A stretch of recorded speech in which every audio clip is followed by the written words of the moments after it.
just 40% volume. The Sony XV900.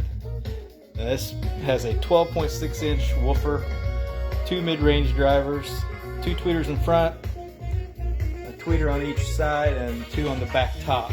You see the display on it is all touchscreen except for the power button. And you can change the different colors from the speaker itself. You can pick from mega bass or hold down for stamina mode, which eliminates a lot of the bass to save battery. This does have a 25-hour rated battery, not waterproof, so you don't want to get it wet.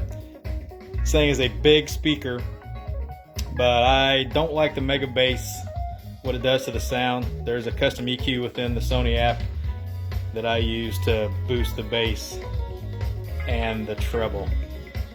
It's a good speaker, but it has the same kind of sound signature as the XG500 boombox. So it's on the warmer side, and for the bass, it has good bass, but I kind of expect a little more out of that huge woofer.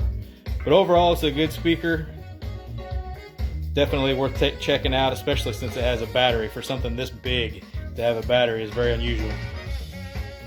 That's it, guys. Look for the written review for the rest of the information.